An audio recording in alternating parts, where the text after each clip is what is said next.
Next time on Casino Royale with Cheese. So Z gets put on this crew where they have to be a wrecking ball because apparently the ants are building a tunnel. Yeah. This is so fucking dumb. Throwing a shitload of ants at a fucking piece of rock ain't gonna take down a piece of rock. All you're gonna get is smashed ants, bro. But, if a rock can withstand my shoe and an ant cannot, I promise you that the rock can withstand a fucking like a big ass wrecking ball made of ants. So, but anyway, I can't believe you thought about that part. Right? That's where your brain went. Right? Yeah. Of all the bullshit in this movie, that's the one that got me hung up. Z requisitions the Wasp, whose wife was killed. Drunk. Yeah. So He's now like, we've got give you a ride. Right. We've got drinking mixed into this beating and profane kids movie. Now we've got alcohol abuse thrown in there. And drunk driving.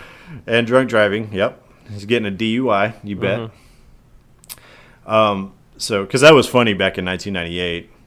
It wasn't until recently the DUI stopped being funny, apparently. So yeah. It was right around like 2013 they lost their charm, you know? Yeah. It used to be a thing. Not anymore, though. Kind of like AIDS, if you will. It just recently started being funny. So AIDS was a complete one-hit wonder. Yeah, it really was. Kind of like Chumbawamba.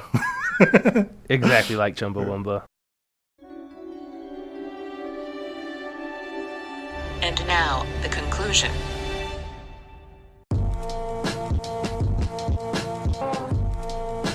Houston, we have a problem. I have a really bad feeling about this. A boy's best friend is his mother. Hasta la vista, baby. Nobody puts baby in a corner. Roads? Where we're going, we don't need roads. Frankly, my dear, I don't give a damn. Silent breed is people! Yo, Adrian! Let's put a smile on that face. I gotta warn you, Clark. They don't play the same games here as they do at them regular casinos. Royale, too.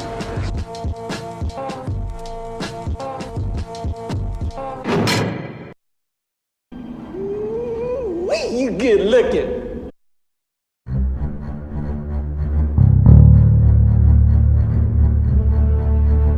Welcome back to Casino Royale with Cheese. This is episode number 38 of the internet show where we discuss movies that were number one at the box office exactly 20 years ago.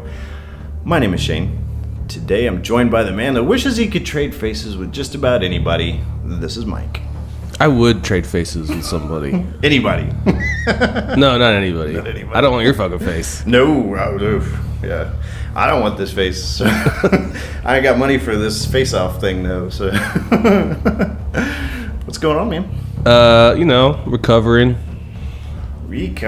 Yeah. Last night was a late one. Well, you and your old lady came down to watch the OU fight, or the OU game, I should So say. you fail, maybe. Yeah. Which we lost in a close one. Miserably. Yeah. No, it wasn't miserably, but yeah, it was close. And then, your lovely bride, she's like, I want to hang out and drink and party. Like, Mama don't get to ever do this. Right. So we did, and she did. Oh, yeah. Yeah, she partied. That's as close to a party as it gets for us, really. And then about 2:30 this morning, I look around me, and your bride, my bride, are all asleep. We were going to try to watch The Witch, and except it was like 1:30. It was 1 o'clock in the morning. Yeah, and so it just wasn't going to... Like, the start of that movie, it's just like dudes picking corn and stuff like that, and it's like, I don't think we can do this right now, man. Yeah. That might be a great movie, but it wasn't going to happen last night. Not last night, it wasn't, no. Yeah. Sorry if there's a little bit of an echo. We're in our mobile studio today. My master bathroom. Quietest room in the house. Yeah. So, I don't know if you guys recall in the last couple episodes, you can hear some screaming banshees of children. Oh, yeah. So yeah, it's pretty obvious. We decided that we would move it to the quietest room in the house, which happens to be my master bathroom. Yep. So if I need to shit while we're talking, boom. Yeah, right there. Swing the mic right on over. Good to go. Ain't nothing gonna stop us. Show must go on. Absolutely. Last week you didn't have a movie lined out. I when we didn't. recorded? I looked. I Oh, looked. But I just couldn't narrow it down to something I wanted to watch and talk about. And then I told you I'd let you know on Monday Right. what we were gonna, and you texted me 3 or 4 times that I was day. hitting in full court press. Yeah. All day. Okay, what are we watching? What are we watching? What are we watching? And I still didn't know. And then I got the light bulb. Oh yeah. Mm-hmm. I announced it on social media, but in the event that you're not familiar with social media, you don't get on there very often. Mike, what did you pick for us to watch? I'll just tell you straight up front. One of my faves, Face Off. One of your faves. Oh God. Yeah. Oh man, this one and Armageddon. Mike's gone on record saying Armageddon's one of his favorite movies of all time, and so I'm just like, One of my favorite movies to watch. Like, yeah. I don't understand. It's not like a great movie. No, but- it won't make my top 10 list, and neither will Face Off. Okay. That's fair. I think Face Off lands in the same camp that Armageddon lands into. Like, Turn your brain off, have a good time. or you either love it or you don't. Right. I think this could be an interesting one to talk about then. So I've heard people of both perspectives yeah. in their opinions on it. Right. I know that with me personally, whenever I first saw this movie, I'm not going to relay what my opinion on it is right now, but my opinion on it back in the day was I was in the hate it category. I saw it back in the day and I was like, this is so fucking stupid, bro. And I don't think you're gonna find many people, even the people that like it, that are gonna make the argument, no, it's not stupid, because it's stupid. Oh, the concept is completely outrageous. It's stupid. But it's all in the execution, you know? So what did you ever watch this in the theater, Mike? No, I don't think so. No. I'm pretty sure I got this on a rental. Yeah. Yeah, I'm pretty positive actually I got this on a rental. It's funny because I watched this and I liked it instantly. Yeah. Back in '97. Well, this is John Travolta's heyday. He kind of reinvented himself with Pulp Fiction. Right. Yeah, and so this was like his second lease on life. Right. And so he really got a chance with this, with Pulp Fiction, and then he came out with some other stuff. We came along with, this, and he did Broken Arrow. Dog shit Movie, man. I'm glad that you said that, because I was about to fucking stop recording. Yeah, and then Nicolas Cage was a pretty big deal at the time. This was his heyday, man. Because he had done all these like quirky type of movies, like Raising Arizona, Leaving Las Vegas. Mm-hmm. Leaving Las Vegas is not quirky. No, it's not. Pretty heavy shit. Yeah, it is. Another quirky one was like Mary Sue what was that? Mary Sue Got Married. He had a baby. No, you're thinking of she's having a baby with Kevin Bacon. I am. Yeah. Everybody's having babies and getting married. What was it? Peggy Sue Got Married. Oh, that's what I'm thinking yeah. of. Where she like goes back in time or whatever, and Nicolas Cage is like her high school boyfriend or whatever. Yeah, I actually like that movie. But then he completely broke away from that in the 90s, and then Well, he made like 8mm, right? yeah, that's a weird movie. Bro. Yeah, that's a dirty movie. I feel like taking a bath after I watch that fucking thing. It's funny. I got that movie because in the apartment I lived in at the time, a lady needed some help moving like some furniture or something. yeah. So she just like she barely knew who I was, but she was like, "Hey, can you give me a hand with this?" So I helped her move the thing. She's like, "Here you go. Thanks for the help." Give you a movie. She gave me a VHS of 8mm.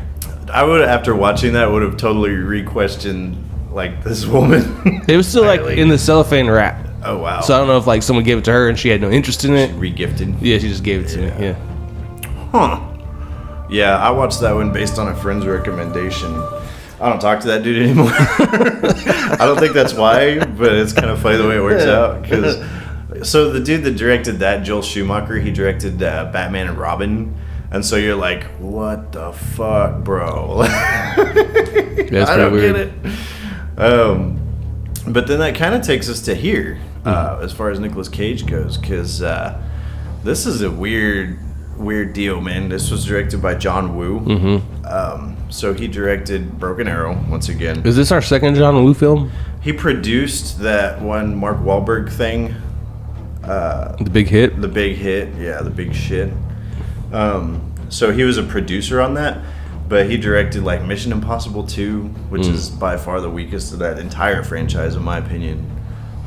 He did Wind Talkers, which I didn't watch because it's a John Woo movie, but I heard it was garbage. And I always thought that, like, you know, the Navajo Wind Talkers and stuff like that in World War II would actually be like an interesting story. And I was like, ooh, that's too bad that sucked. Yeah, I'm sure someone else can get a hold of it and make it a better movie. Make it a good movie. Yeah. It's a good story. Yeah. Oh, yeah.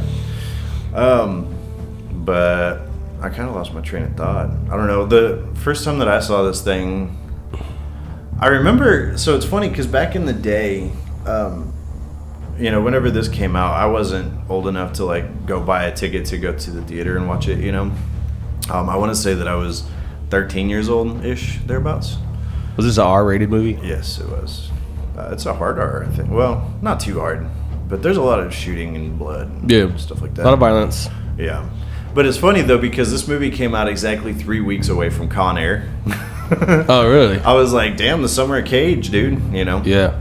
Yeah. And so by the time this came out, I was like, I'm getting really tired of this dude, you know? Really? My opinion. I've never liked Nicolas Cage, so I'm not a fan. I was into him until... City of Angels. Pretty much, yeah. Yeah. Nicolas Cage, you know? Man, he was just killing it in that time, huh? 97, 98, he did everything. 97, 98, yeah. And then he completely tapered off. He's, you know, I guess he's, you know, worked out a deal with the IRS so that he doesn't go to prison because apparently, like, he owes, like, a shit ton of money in taxes. Well, you bought a T-Rex skull. Oh, yeah, I heard about that. Didn't he buy, like, an island with a castle on it and shit or some craziness like that? Wouldn't like, surprise me. He completely fucking bought stupid shit, you know? I don't get it. I always told people that if I won them, like, with a lottery or something, I'd probably just, like, stay in my house. Like, I'd pimp it out inside. And then fucking, you know, just pay for it. I'd probably get, like, a decent car. Nothing crazy, but I'm not going to go buy, like, a Lambo. But I might go buy, like, maybe... I would at least buy a Lexus, but maybe a Mercedes, and then, like, call it good, you know? Not me. No. No. Mike's going to go big or go home? No, I'm going to buy some land and start our compound. Oh, okay. What is it? The Doomsday Prepper type deal? No. Look, we have a big group of us that always get together. Yeah. So instead of driving all the different places and staying at different people's houses, we just build a compound where we have our houses all in the compound. Right. In the middle of the compound, I want a big party house. And then we've got pool tables, dartboards. We can start our own country. Have our own currency. I don't want to do all that. I don't want to do that. That sounds horrible. President Mike. Well, I can't wait for the next 4 years. Get that guy out of office. Hey, Jared, do you want to run?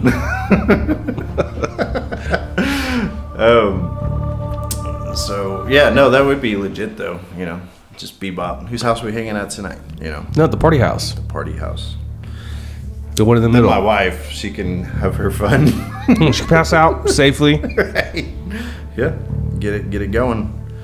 So what was I looking at on here? This is, as we mentioned, John Woo. This actually had a pretty decent cast to it. It was number one in 1997. I know that. Number one movie overall. No. Oh, It was number one. it was a number one movie. Yeah. So we got John Travolta. He plays Sean Archer. Nicolas Cage. He plays Castor Troy. I got some gripes with some of the names. So Sean Archer, that's a normal sounding name. But we've got the Troy brothers, because it's Nicolas Cage. He plays Castor Troy, and his on-screen brother appears Pollux? in the movie, Pollux. Who names their kids Castor and Pollux? Well, they're Sick and Twisted, so probably Sick and Twisted parents. I guess so. Yeah, it's fucking weird. We've got Joan Allen plays Eve Archer, John Travolta's waifu. Alessandro Nivola plays Pollux. Let's see, we got Gina Gershon plays Sasha in this movie. Yeah, she does. Dude, she is stunning, man. She's a really pretty girl. Dominique Swain plays Jamie Archer, another pretty girl. She's a child in the movie. Yeah, she is. But she's pretty, though.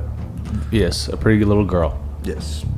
I would be interested. I don't even know how old she was when she filmed this. But I don't know, but when they're playing a role of a kid, I can't look at them that way. Right. But doesn't no, work with I was buying her being in high school. There's a lot of movies. We were watching something the other day, and we're like, these kids look like they're 30, you know? Oh, it was the remake of Nightmare on Elm Street. Like, they rebooted it. I was like, these kids look older than me, you know? This is retarded. So I've told you about the show Goliath. Yes. With Billy Bob Thornton. He's got a teenage daughter in the film. She's supposed to be like 16 in the series or whatever. And the first episode I saw, I was like, she's at least 25 years old. Right. She's at least 25 years old. So I looked her up on IMDb and I nailed it. Oh, really? Yeah, she was a 25-year-old playing a 16-year-old. I don't know why you just don't get a high school kid. Or an 18 or 19-year-old. Yeah. Not Or 25. maybe they're more concerned about the acting chops. could be. Because she's good at the role. Yeah. So maybe they're just more concerned about actually being able to act the part than actually be the age of the part. Yeah. Which I guess is valid. I got you. Plus, Yeah, you get away with that more makes stuff. sense. Right. Oh, yeah. Yeah, if you want to show a boob or whatever. Yeah, have or her drink. Smoke cigarettes. Yeah. There's not as much red tape there. Okay, we got Nick Cassavetes as Dietrich Hassler. Oh, yeah, okay. Bald dude. Yeah. Sasha's brother. Right. Harv Presnell plays Victor Lazaro. The boss. That guy's almost not a character. Like, when I was taking notes on the movie, I was sitting there and I was like going through and I was like, you know, writing shit down or whatever. And then like they get to the scene where we'll say his storyline culminates. And I was like, oh, I guess I should have been writing shit about this dude. There was down. nothing about him. Yeah, he's just a nothing. He's only in there so he can get us to the final scene. Right, pretty much, yeah. Colm Fiore plays Malcolm Walsh, the doctor. John Carroll Lynch is the other one worthy of note. He's one of the prison guards, but he was actually Drew Carey's brother on the Drew Carey Show. Yes. Yeah. And there's the dude from man, he was in the series Hung. He's in prison too. Oh, yeah. I think I didn't watch that with old Thomas Jane. Yeah. Yeah, I haven't seen that. I heard it was good, though. Doesn't he have a big dick? That's kind of the whole idea. That's the point, I guess. I don't know. Yeah. This was written by Mike Werb and Michael Colery. Mike and Mike. Yeah. My boys. The geniuses that brought us Lara Croft Tomb Raider. Love that movie. Years later. Do you really love that movie? No. Nobody loves that movie. I like Angelina Jolie. Yeah. Well, you can't be mad at that. So this movie was made on a budget of $80 million. Seems about right. Yeah. It's because, I mean, there's a fair amount of people in it, and there's a lot of explodey stuff going on. And you got 2 stars. Yeah. Like at the height. With pretty equal amount of screen time, Right. too. Yeah, John Travolta back in this era was not cheap to get, I wouldn't think. I don't think Nicolas Cage was either. Nicolas Cage, yeah. Nicolas Cage, you'd have paid more for him than Travolta. Do you dare to guess the number of weeks and the overall box office in the U.S. and all that? Or I'm going to say it was number 1 for 3 weeks. You were wrong. Okay. I was actually surprised at this. It was number 1 for 1 week. That's it, huh? And I thought that was really strange, man, because it seemed like this was a bigger deal than that. You know. So if we're looking at $80 million budget, what do you think the overall box office was? 100 mil. It was 112. So you're pretty close. Getting there. 112 and some change. So overall, worldwide, it made 245,676,146. So it was number 1 only 1 week because everybody went and watched it the first week. Right, it could be. I was also thinking about this. It's almost like Nicolas Cage. He's like competing with himself when it comes to, you know, his, you know, because he had Con Air, you know. So it's very possible that Con Air might have actually taken money away from this, you know. Yeah. This movie came out June 27th, 1997.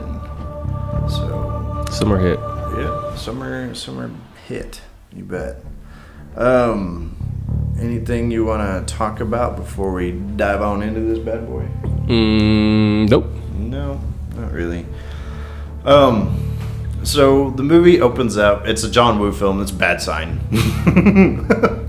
This dude is in love with slow motion and like big trench coat overcoats and doves. He loves doves for whatever reason. A lot of doves in this one. Yeah.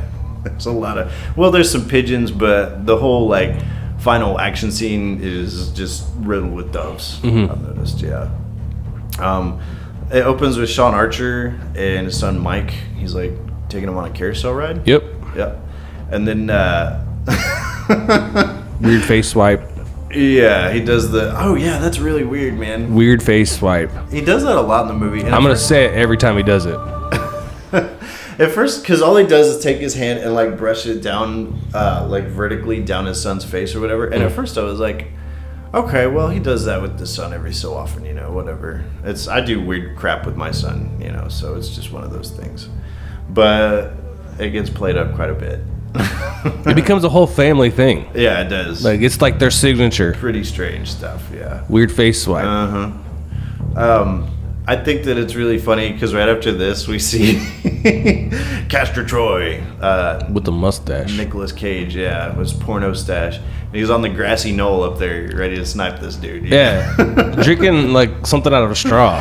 Yeah, it was weird. It's a weird detail. I was watching it and I was like, this is almost like Spy versus Spy or something, you know? Like, he's up there and you see this big grand reveal and you know, it's nefarious, like a silent movie out of the 30s. Like he just tied somebody to the train tracks. It looks hilarious. Well, he's up on the hill. We don't know how far away he is, but he like rips a sheet off of his weapon to reveal himself. Like nobody would have been like, "What the fuck was that?" Did anybody else see that dude up on the hill? Snipers usually don't want to be seen, right? Yeah. So you don't lay on a flat pad of grass up on like a hill, you know, and then make a big scene throwing shit around. Really weird. It's bizarre, man. The music, I think it's funny. The music like changes. Like it'll be all like nice and sweet when it shows John Travolta, and then it gets all like mustache twirly whenever it shows Nicolas Cage. He's just up to no good. He's a bad man. Yeah. As if, you know, you, the audience viewer, couldn't pick out the fact that the guy with the son is the good guy and the guy wanting to shoot him is the bad guy, you know? Yeah. So, at one point, Castor Troy is going to shoot Sean Archer, and he happens to be hugging his son. Bullet goes through him, hits the son, dead as a doornail. Yep. And then Sean Archer's very sad. Yes. We cut to 6 years later. Yes. 6 years later. We find out that the dude on the Ferris wheel indeed is a highly decorated FBI agent named Sean Archer. Was he decorated before all this crap, or was it after the fact? Like, after his son died? I don't know. Because I was wondering if maybe, and I guess it doesn't matter really, but I was wondering if maybe, you know, he was decorated, you know, in the wake of his son, or what exactly, but who really gives a shit? And they start talking about the guy who shot his son and him, and his name is Castor Troy, and he's an international terrorist for hire. Yeah. I'm glad that they put in there later on that Castor Troy, he actually, like, is wanting money. Because at first, when I was watching the movie, it seemed like this guy's just running around blowing shit up. That's how he gets his rocks off, man. Just having a good time. Some people watch Netflix. Some people go to the casino. Some people blow shit up, you know? But he's actually a terrorist for hire. Yeah, he wants money. Sean Archer has a bad temper. Like, nobody at the office likes him all that much. And then we cut to one of the best Nicolas Cage moments in cinema history. Okay, there we go. I like that. I like what you're saying there. Castor Troy disguised as a priest. He's planting this bomb, and it's supposed to detonate in 264 hours. And he is so ridiculously over the top here. It is nothing short of brilliance, man. He headbanging to Hallelujah. Yeah, the Hallelujah chorus, or Handel's Messiah. Yeah, being sung by like a large choir. Yeah. And just some hip thrusts in there. Oh yeah, he's walking around in this priest thing. He goes up to one of the girls that's singing the choir, and he tells her that he thinks that Handel's really fucking boring, and he winds up going and like grabbing her ass. Yeah. And she doesn't look a day older than what, 14, 15 years old. Yeah, she's a little youngin'. And then he looks up in the sky with this, just weird shit, dude. Yeah. If you want to see, you know, the great thing about it is in this movie is that we have John Travolta and Nicolas Cage both like vying for who can overact the most. It's fucking glorious, man. I mean, I don't know. We'll get into it. Yeah, we will. Let's see. What's after that? We go to the airport because we find out, the FBI team finds out that Pollux Troy, Castor Troy's little brother, just paid in cash for a private jet. Well, they said that they're waiting for LAPD intelligence. Come the fuck on, dude. You're the FBI. You should be the master of intelligence. You should be divvying out intelligence to all these like local police, divisions. There's a lot of weird, stupid, like fucking retarded law enforcement stuff in this film. Right. Like, there's times where he's like, "Get the LAPD on it." Like, right. You're not in charge of the LAPD. Right. Well, that's almost like Mike Tyson waiting for Steve Urkel to beat the shit out of somebody, It's fucking retarded. Yeah, but even if Steve Urkel could kick ass, Mike Tyson can't tell him to do anything. That's true. They're not connected. You're not my dad. Yeah. Got any cheese? Yeah. So, Castor Troy, he's going to escape in his private jet. I guess it's Pollux that rented the jet. Yeah. Yeah. When Troy shows up, dude, I like this. So he has his boy take his coat off of him. Oh, the overcoat. Yeah. Boom. Takes his overcoat off. Looks like Batman. He's got sick ass pistols, like matching pistols in his waistband. So retarded, bro. They're dope. Oh, it's dope, but not realistic. And then they got this little box that has they open up this little box for him. It's got gum and drugs and other random things in it. I think it has some money in there. Yeah. And, just random shit. He's all about the chiclets. You never see him chew them, though. He just throws them in his pocket. Yeah. Whatever. Who even chews on chiclets, man? Shit's nasty. So, he's got his twin matching pistols I wrote down. Because they are pretty cool looking. Yeah. I don't think that somebody in real life is going to have that shit. Like a terrorist. Like, I would just carry a gun. Well, you wouldn't have matching pistols? I wouldn't think about it. Jared and I almost bought matching pistols. Yeah? Not kidding. Yeah. I mean, they weren't anything crazy. Right. But like the gold shit. Yeah, they weren't all gold plated. engraved and looking like, whatever. So he tells his boys that the bomb's going to detonate on the 18th. Yep. And then he hits on the flight attendant. Oh, he does more than hit on the flight attendant. Yeah, she starts sucking his tongue. He tells her he can eat a peach for hours. Yeah. And he's like, "If I let you suck on my tongue, would you be grateful?" And she just goes at her after it. And then Pollock's like, "Her." Yeah, he's watching. That's hot. Yeah, whatever.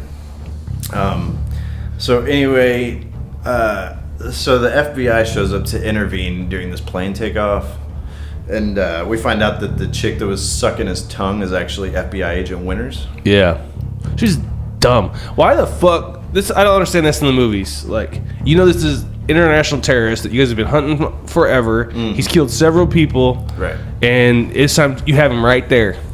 He's in an airplane getting ready to take off. Right. And you say, "Freeze, FBI." As soon as he steps on that plane, I would have a gun to his head.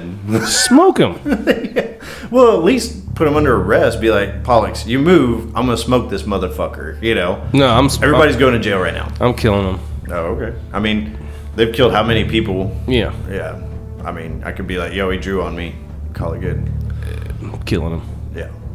So Archer decides, because he's part of whenever the FBI starts to intervene on this plane takeoff, we see where Archer decides that he's going to play chicken with this jet and his Humvee. He's got a Humvee, yeah. Mm-hmm. And Troy threatens to shoot Agent Winters. Yeah, by sticking her in the windshield. And with a gun to her head. Yeah, and then I would say fuck it. Archer's like, "Oh, he's got Winters." Oh, I gotta swerve. So he sucks at chicken. Yeah. And so Troy shoots her anyway. What the fuck did he think was gonna happen? Yeah, I would have just disabled the plane. Throws her off the fucking out the door, basically. Yeah. I would have drove that Humvee right into that landing gear and just crippled that motherfucker right there. Mm-hmm. Yeah. Whatever. So he shoots the agent, takes out. He keeps going. He actually has like a gun to the pilot's head. He's like, "You better get this fucking plane up in the air right now." And so Archer winds up hopping in a helicopter. Yeah. I didn't see the transition from the Humvee to the helicopter. All of a sudden, he's just there. Yeah. Interesting side note. Yeah. John Travolta is a hell of a pilot. Oh, really? Yeah. He actually is like commercially licensed to fly for Qantas, which is the Australian flight. Right. Yeah. He's got an entire fleet of airplanes and a flight line at his house. Really? Yep.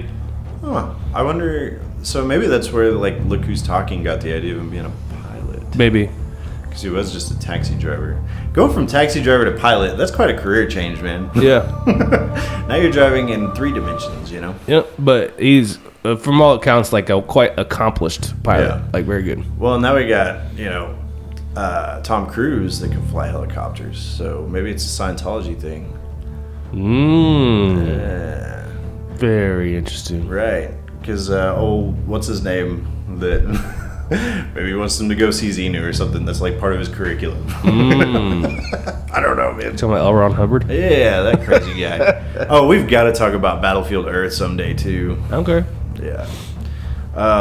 So anyway. Maybe we can do that one, or we were talking earlier about doing like we watch a movie live. Yeah. And we record the podcast That'd be while we're legit. watching the movie. Yeah. Maybe we could do that one. See that. So anyway, Archer winds up crippling this airplane. He takes like the helicopter and like bashing it into the wing of this fucking thing, and like the flaps break off of it. Yeah, he breaks the aileron off the rear. Yeah. And shoots an engine. Mm-hmm. And so turbine to be exact. Okay. Just for you, you mechanical nerds out there. Right. So Troy winds up crashing the airplane into a hangar. By this point, he'd already shot the pilot. Yeah. And it's a hilarious cut because Troy like dives out of the airplane while he's shooting. It's a funny fucking body move. He looks like a rag doll that just like flung itself out of this fucking airplane, man. And of course, whenever he does, he's shooting, and every shot tags an FBI agent. He doesn't miss whenever he's flying through the air. And then Pollux Troy does the same thing, but he winds up getting. They wind up subduing him. Right. Yeah. And then Troy hides in this crazy room in the hangar where they crashed. And I was like, have you guys never seen an airplane hangar? Because that's not realistic, I don't think. There's all this experimental crap around, and all the... That's an airplane hangar, dude. All it is like a closet for airplanes, Right. Yeah. There's this slow motion gunfight between Archer and Troy. And somehow or another, there's like this experimental jet engine that gets ignited. Test engine. Yeah. So they really do test engines in facilities like that. They're called like I can't remember what they're called. Hangar 18. But they're not hangars. Oh, they're not? No, they test those engines in a building that's shaped like an L. Oh. So because the top of the L is open because Right. all that exhaust has to All go that somewhere. Hot air and shit. Yeah, it has to go somewhere so that they do that in order to minimize the noise like in the surrounding area. Right. That makes sense. Good to know. I'd forgotten up until I was actually listening to the Top Gun podcast briefly, and then I was like, oh yeah, Mike's dad he worked on this shit. So Well, when Mike knows a lot about it. When I worked on when I was in the Marines, I worked on a flight line. I didn't know that either. No, it was a helicopter crew chief. I figured you're just old jarhead No, it was a helicopter guy. pissing off, your superiors. So yeah, I've actually been to the facilities where they test the turbines. Right. It's kind of weird though, because there's like this control panel. Don't they just like shoot at the control panel, all of a sudden the thing lights up? That's retarded. I mean, the whole thing was stupid. Right. I'll give you that. Yeah. But Archer is smart enough, like, so as they're fighting, somehow Troy gets behind the turbine, which would melt his face off, by the way. Oh yeah, absolutely. And then Archer like hits the like turbo button or some shit and blasts him to the back of this exhaust vent. And he thinks he's dead. Yeah. Yeah. Not so lucky. So, long story short, yeah. He goes back to his house, Archer does. And I guess his daughter got suspended from school for fighting or something. For looking like a punk rocker. Oh, yeah. You can look like a punk rocker, I think, in school. They're not going to throw you out. Well, she said the kids were making fun of her. And then she turned around and she like painted on eyelashes. Oh, that crap on her eyes. Yeah. Yeah. And her dad was like, you change the way you look every week. Yeah. Kids do that, man. They do. Yeah. So, yeah, she is pissed at her dad because he just doesn't understand, Which at this point, John Travolta, he's getting up there in age, I would think. It's kind of funny to see him. I don't even know how old he was when he filmed this thing. I thought it was weird that he would have a teenage daughter, though. Because he looks old. I'm going to be old with a teenage daughter. Yeah, that's true. You're old with a 5-year-old. Yeah. I'm almost 40. I got a 5-year-old. Yeah. I mean, Fresh Prince wrote a whole song about parents not understanding. Oh, yeah. So, she's going through that. She likes Prince. No. I'm just Fresh Prince. Oh, Fresh Prince. I was thinking Prince. I love Prince, but he didn't write Parents Don't Just Understand. Yeah. Purple Rain and that. So suddenly it's funny because Archer has like a 5 o'clock shadow in this scene. I thought it was hilarious because like he's at the hangar and all this other shit, perfectly clean shaven, and then he goes home. Dude, he's got a full on fucking day and a half beard going. Didn't notice. I thought it was weird too because after that, he tells his wife they caught Troy. It's all over, Eve. Yeah. I got him. Right. And he points at a scar. Right. She melts into his arms. Weird face swipe. Weird face swipe. Oh yeah, the thing. It's fucking weird. It's really weird. Yeah. And this is why I think it's so weird. I don't want you touching my fucking face. Right. If I did that to my wife, she'd be like, "What the fuck are you doing?" Like, I have a daughter that I adore. Right. Like, she's my whole fucking world. Right. All right. I would move mountains for this girl. Mm-hmm. When she's touching on my face excessively, I'm like, stop touching my face. Please don't do that. Yeah. Daddy said to stop, please. Now stop. Right. I can smell how dirty your hands are from It's not here. funny anymore. Yeah. I think he just took a shit. Yeah. Stop touching my face. Right. You got boogers and peanut butter and jelly all over them things. Yeah. So come on, girl. Yeah. So then I thought it was weird that Archer went home and then he goes back to the bureau. Yeah, it's weird. No, you got paperwork to do, homie, after you destroy a hangar and an airplane and then kill this domestic terrorist. You got to go to the office first before you, like, stop at the house. I don't know, man. If I was in that situation, I probably would stop by the house just to be like, babe, I got him. Well, yeah.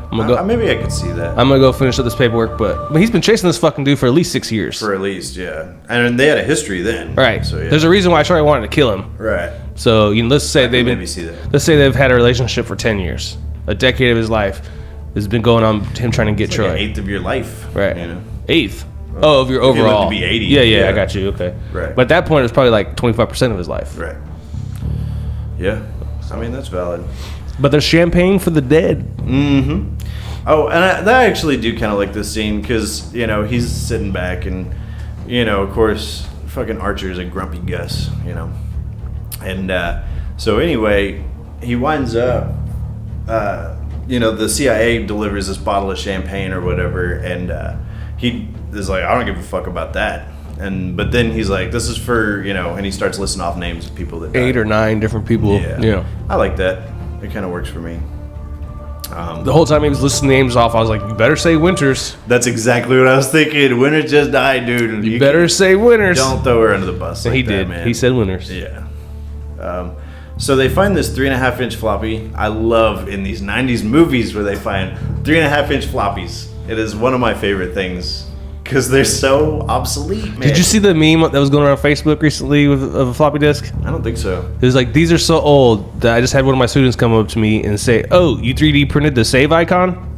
That's funny. It's pretty good. I saw a thing I don't remember where it was online, but it is kind of interesting because basically they put it in terms like the item that we use for a save, basically, it's something that kids don't even know why that's what it is, Mm-hmm. what it represents, But no, these things hold 64 kilobytes. You can't put fucking anything on there. You can't even put Super Mario Brothers, the original, on there. Just about, I remember playing Where in the World is Carmen Sandiego. Love that game. Good game. It was my favorite game in especially the 3rd and 4th grade. Right. But maybe in the 5th grade. But I would have to change discs out. Oh yeah, absolutely. And it would pop up and tell you. Yeah. Put disc C in now. Yeah, you hit the wall on this shit. Yeah. So anyway, they throw this old 3.5-inch floppy into the computer. They find out that there's a diagram of a bomb that's been planted. Yeah. And so they're like, in some weird fucking I'm gonna blow you. Yeah. Some weird. Away. Yeah. It was funny. It's so weird. You know, it's funny because that's like one of the only things I actually remember from this watching, because I hadn't seen this since the original time I saw it. So Of course you remember the 8-bit girl. The girl with her boobs hanging out. God damn The it, cartoon Shane. girl. Dude, I was excited about that when I was 13. I was like, oh, cartoon boobs. Oh, fuck. What? Cartoon boobs have never excited me. When I was 13, any boob was good boob, animated or otherwise. So. Okay. We just found out, ladies and gentlemen, Shane jacks off to anime. Anime! Get that hentai, all the tentacles. Hentai, yeah. Tentacle porn, yeah. I actually had a soldier that was into that shit. Oh, really? Like, that's all he watched.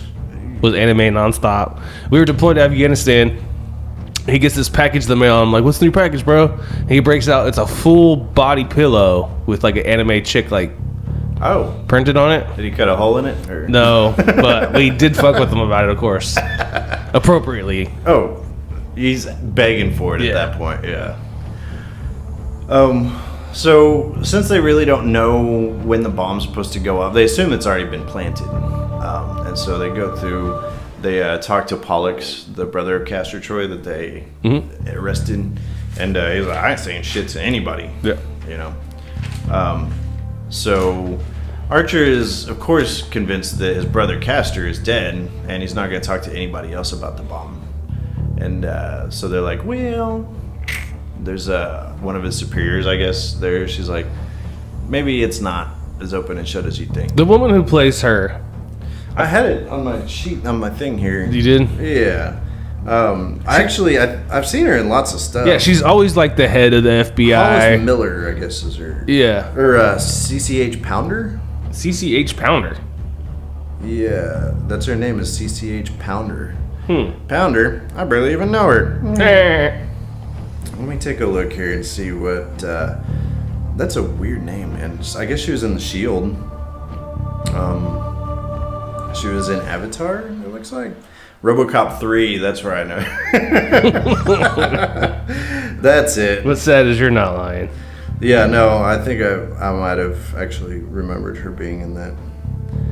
There's nothing else that's really... yeah, she was like some type of agent in Sons of Anarchy.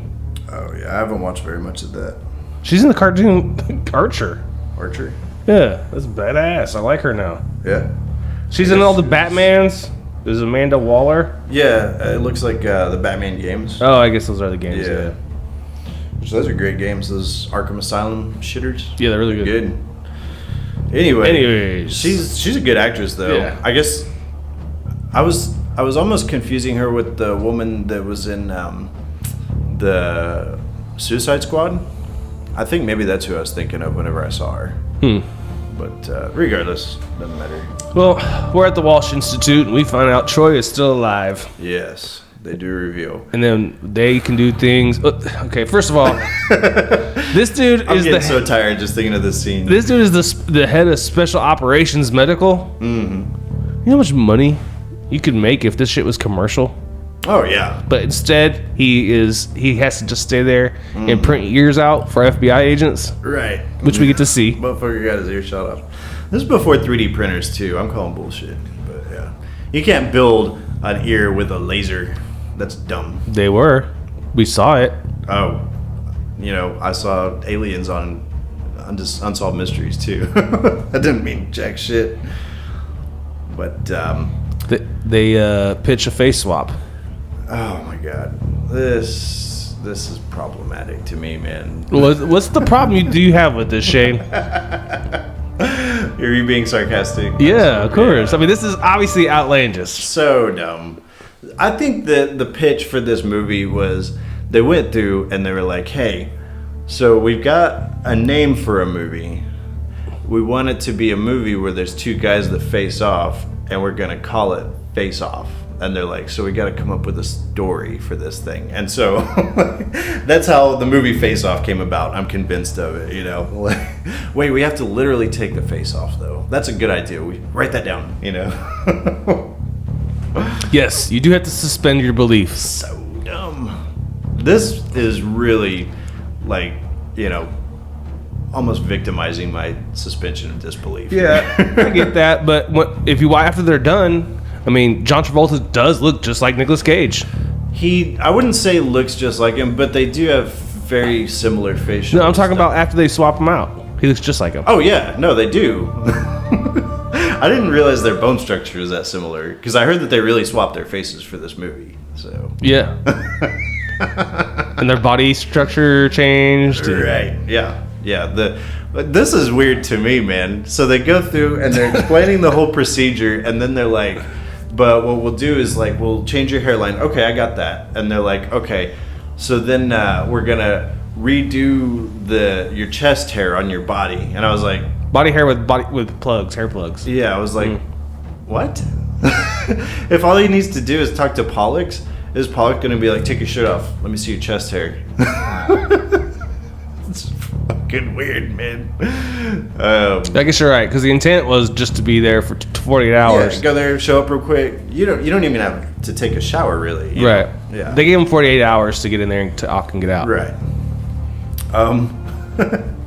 So yeah, but obviously they do that so that there's a possibility in case, as far as the screenwriters of the film go, that like he can, there's a possibility that he can get down and nasty with the wife or whatever, and she wouldn't know about it, she wouldn't notice any difference. So maybe that's, I don't know. I know it's crazy.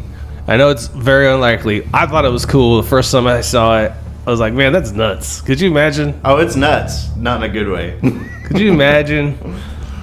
Fucking getting your face swapped out. That would be so weird. Okay, like, so it's just like Freaky Friday movies, but they actually did it. It's like Big, but with Nicolas Cage. Yeah. Which is kind of like Peggy Sue Got Married. And I think about like that song, Freaky Friday, that Little Dicky did. Little Dicky. Where he's like, he wakes up as Chris Brown. Oh yeah. Like the way he's talking, like it's hilarious. You know what I'm saying? Just like, I can dance really good, I can sing real good. Right. And then when Chris Brown wakes up as Little Dicky, he's like, I can go to the movies and no one fucks with me. Right. That's funny. I think that is true. If I saw Little Dicky like walking around, some Jewish guy. I would definitely. Oh, I would not. I know recognize that who dude the at Dicky all. is. You know what I thought was weird? I thought about it the other day. So Shia LaBeouf, obviously, I don't know why I was thinking like Shia LaBeouf, but he is to me a very recognizable face. If I saw him like walking around like Tulsa, Oklahoma, whoa, Shia LaBeouf's here. Are you making a movie or what? If that dude shaved his head and grew like a big beard, you'd never know it was him. Couldn't you say that for most people? I think that's true. I think that's If valid. you completely changed your look. Yeah. I mean, Like Justin face- Timberlake, you can make that argument, Yeah. Oh, if he shaved his head? Yeah. I'd be so confused. Oh, yeah. That's not Justin Timberlake. Yeah. Cut off his beautiful locks. His locks. He would never do that. I'm sure he's got insurance on that shit. Yeah. Yeah. Okay. Life's been very good to that dude, by the way. Huh? Life's been very good to that man. From what I understand, he's a pretty good dude. That's what I've heard, too. Like, makes good decisions. Oh, yeah. He's smart. Think about talented. it. It was him and Brittany. Right. They were the power couple. She fucked one of her background dancers. And he married Jessica Biel. Oh, yeah. Who won? Traded up. Who won? Big time. Let's see. Jessica Biel or Kevin Federline? Are you insane? Oh, Kevin Federline won. Oh, well, yeah. He won. Oh, yeah. He came out on top of the whole thing. You call that a pull? But I'm saying is that if I'm comparing the two, K-Fed versus Jessica Biel, no comparison, man. I like how you called him K-Fed right then. K-Fed. But Back to the movie. Yeah, this stupid thing. So they say that what the plan is that they're gonna swap out faces with Castor Troy. They're gonna make you look just like and Troy. Sean Archer, yeah. They're gonna make him look like Castor Troy, and then they're gonna send him to talk to Pollux, who's already in prison. That's really strange to me, man. At a secret prison. Yeah. And so anyway, he's gonna go talk to him, try to get information about where this bomb is at, and then they're gonna pull him out, call it good. But nobody can know about it. Not his wife, nobody at the agency. Completely off book. Yeah. And so he goes back home. His wife's happy that he woke her up and not a phone call saying he wasn't coming home, she says. And he's like, well, I got one last assignment I got to do regarding this Castor Troy situation. And weird face swipe each other. yeah. But she's pissed at him, though, too. She'll still face swipe. She's like, I'll give you this, but you ain't getting this. No, they face swiped before he told her he had to leave. Oh, okay, I got you. Yeah, that's fucking weird. That would wake me up right there. You come into my room, turn on the light, start touching my face. All right, I'm awake. What you want? Face swipe. You woke me up for this shit, and I told you to stop it. We go to where the procedure is going to be done. Back at Walsh Institute. Yeah, Archer tells the doctor he wants his bullet scar put back. That's dumb. It's really important to him. I guess it is. I was just thinking about it though. Like, these guys have technology to remove scars, like, completely. Yeah. Why isn't that, dude? That would be a $100 billion industry right there. Just scar removal. Right. You know, if you could do that with a laser in like 20 minutes. Yeah. Whatever. So the procedure is performed successfully. Archer loses his shit when he wakes up. Yeah. He knew what he was gonna see. I don't know why he's tripping. It would be crazy. Oh, it would be weird. If you woke up looking like me, you would freak the fuck out. Oh god, I'd suicide instantly. Like, man, yeah, you're like, I can't handle this world being this beautiful. Hey. I go from this to that. Ugh, just the worst. They put this microchip in his larynx so that he can change his voice. This thing's cheesy as all fuck. It worked perfectly. Oh god, this is so dumb. Because whenever, of course, Archer wakes up, he sounds like John Travolta, but he has the face of Nicolas Cage, and so like obviously they dubbed over the lines, and it looks bad, real bad. But anyway, Peach. Yeah, I can eat peaches peach for hours. I was watching that, like, where did they get that line? And I was like, oh, winners, duh. Yeah, I'm an idiot. So Archer has 6 days until the 18th, and this is what I wrote down here. The entire first 40 minutes of this movie is a setup for why the rest of the movie is necessary. It is the textbook definition of convoluted, right here, man. That's true. It's true. And you're not debating me. So. No. You're correct. They send Archer to Erewhon Prison as a cover. And it's not a cover, that's his mission. Well, yeah, that's his mission.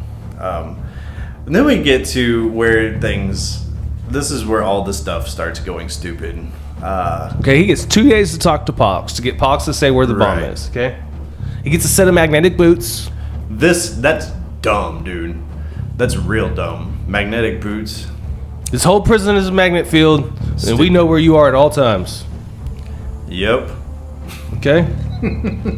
That's so fucking dumb. As they march him in with his magnet boots, all the prisoners notice him. Right. They all know who he is. And you're getting different reactions from different prisoners.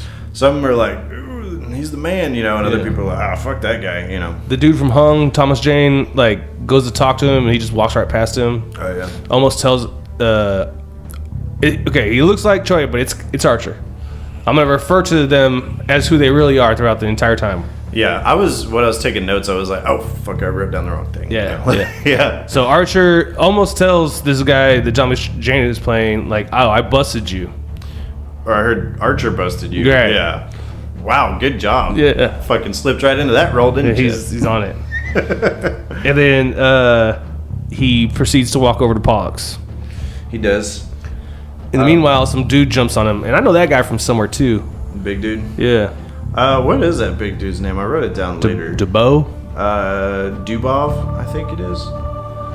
Yeah. He just gets in a prison fight, and I think the guy's like making fun of him because he got busted or something like that. And I was like, you got busted too, you know, whatever. So he was on The Wire. The Wire. He was on True Blood. Oh, okay. He was on... I remember him from True Blood. Some of these I don't know. Got Brooklyn Nine-Nine. Oh, I've heard that show is really good, actually. I haven't watched it. Law and Order. Everybody's watched Law and Order except me. Everything. Yeah.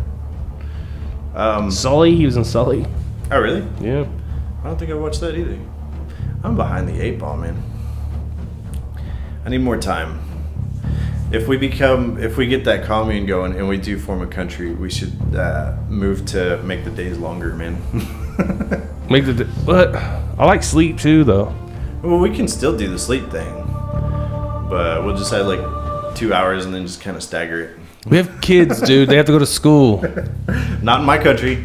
Oh, you can't live in my compound. Right? A bunch of dumb kids running around picking their butts. Yeah, no thanks. You're out. Right. So this dude basically, he essentially gets into a prison fight. Yeah. With this dude, and so they lock down the boots and everything. And this is my take on it, though, because I've become more innately familiar with how like the prison works in general as of late for undisclosed reasons. And so, yeah, I know intimately how it works. But not because I went to prison or anything. But with something like this, if there's somebody that's like gone on a killing spree, like a domestic terrorist, and he's just blowing shit up, he's going to go to a facility. He's going to stand trial, obviously. I mean, that goes without saying. You can't be like, oh, secret prison with magnet boots. We're from Super Mario Brothers, the movie. What's going to happen is basically he's going to go on trial, going to get found guilty, and then just go to a maximum security deal where he spends all of his time by himself for 23 hours out of the day, And it's a secret facility where we put the world's most dangerous criminals. This is so fucking stupid, bro. I'm just saying. It's the secret facility that somebody manages to break out of in like less than 2 days. He's Sean Archer, bro. It's stupid, bro. Hey, so you don't like the magnet boots? No, that's so dumb. Star Trek had magnet boots. Yeah, but you know what? My tax dollars are paying for these. If I'm in space, I might need magnet boots to go fix shit. If I'm in prison, you know what? Why don't you just tie that motherfucker up? Then you know where he is. Okay. Someone's not happy. Well, yeah. At the Walsh Institute, Troy wakes up. Yeah. Yeah, he wants Archer's motherfucking face. Right. He's pissed that they took his face. Understandably so. I will say that the actual removing of the faces and all that, like the masks that they got and like threw them in that fish tank or whatever, those fake, the faces that they cut off, those look pretty real. Yeah. Those are good looking. I'll go with it. I like how they like manipulate the skin as they're putting it on Troy's face and stuff. It's pretty neat. Pretty uncomfortable looking. So Castor calls his Pizos and they take this doctor that's hostage, or they take the doctor hostage. And so that's when he tells him basically he wants Archer's face. We see where Archer and disguises Castor finally talks to Pollux. And he tells him he is in a coma. And he basically gets him to trust him that he is who he says he is. And then... he said, I don't even know why dude Bob was so mad at me. He said, because you had a sex sandwich with his wife. With his wife and his sister? Yeah. The day he was arrested. And then he laughs. Oh yeah, this guy is really uncomfortable about talking about sexual stuff, I think. Yeah, he's not there. Pretty weird. But so yeah, he's like, that bomb was a work of art and it should be in the Louvre or whatever. He's like, yeah, the LA Convention Center is gonna have to do. I was like, that was the easiest squeeze I've ever seen. Yeah. He just gave it up in 3 sentences, What's crazy to me though is Archer at this point turns, looks at him and says, you're such an idiot. Stupid. Yeah. Why don't you just leave the prison? Yeah, why don't you continue with your cover, bro? Right. Instead of like, got you. Right? Because if he hadn't have said that later on, whenever Castor does show up, he might have had some difficulty, like, trying to convince him, I mean, it happens pretty shortly after this. Yeah. We see that when he returns to his cell, or he's getting ready to head back, and he thinks he's getting ready to get out of there. Right. Because he has a visitor, and it's Troy as Archer. Troy, yep. And pretty much tells him he's fucked. Yeah. And he's like, I'm going to bang your wife. I'm going to live your life, and you're going to sit here. That's basically it. And it's not long after that he actually gets... Oh, he reveals, too, that he burned down the Walsh Institute and everybody who knew about the switch. And all the records and everything of it were destroyed. Yeah. The doctor and the 2 FBI agents that actually knew, they're dead. Yep. So, anyway, what did I say here? Castor destroyed all the records, blah, blah, blah. Oh, he goes to Archer's house and flirts with Eve. Yes, he does. Yeah. Nicole said if I would have acted like that, she immediately would have been like, what kind of medication are you on? Right. Like, what's going on with you? Yeah. Well, and that's what I thought was weird about it too, was that she didn't think anything was up. He's acting really strange, man. Mm-hmm. But whatever. And then he goes and checks out his daughter.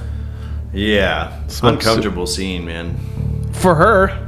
For sure. For me, the viewer, too. Yeah, but for her, it's creepy as fuck. Right. Like, yes. Especially like when he's like reaching around her to like get the cigarettes. He's got her like pinned up against the dresser, and she's just in her underwear. Mm-hmm. He's checking out her ass and stuff. Ugh.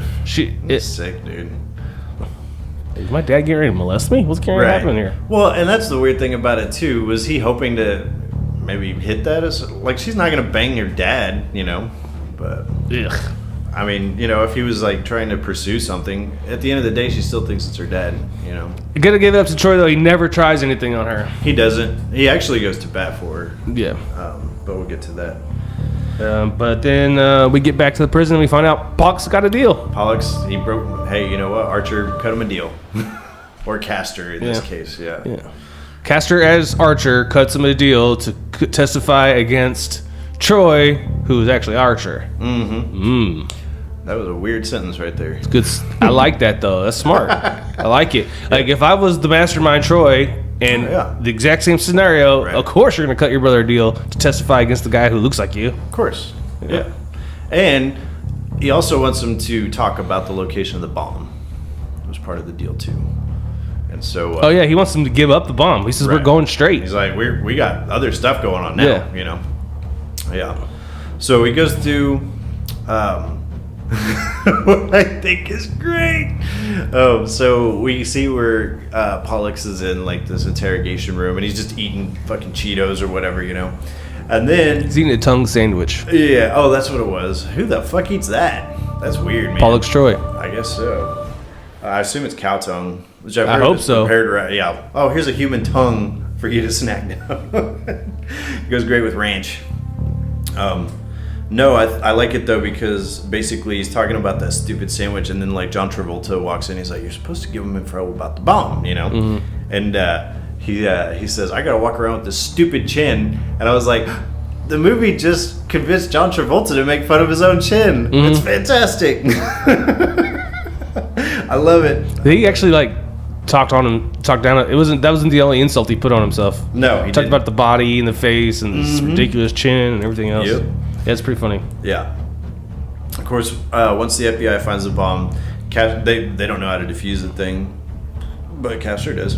Yeah. He just walks up, punches in the code, good to go. He tells them the bomb squad to leave. Right. EOD's out. Yeah. And they just listen to him like, okay. Right. It's pretty funny because then, of course, he's like hero for the day, you know. He figured out where the bomb was. He cut a deal. He defused the thing. Saved millions of lives. You know, not millions, but he's a rock star. Yeah. Time Magazine's Man of the Year. The Office loves the new Archer, by the way, because he's a lot more fun. And then the Asian lady smarts off about having. Is that Margaret Cho? Oh, I don't know. Could have been. Maybe. I hope I'm not being Googling. I hope I'm not being racist right now. But I'm pretty sure that's Margaret Cho.